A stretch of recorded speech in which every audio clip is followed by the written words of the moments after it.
西日本豪雨では、同じ場所の上空で新しい積乱雲が次々と生じる、バックビルディング現象が発生し、通常は短時間で通り過ぎ、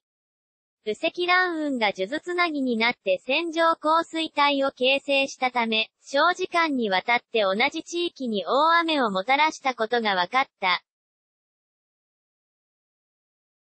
中国、四国地方などの雨雲を解析した防災科学技術研究所、茨城県が確認した記事全文を読む。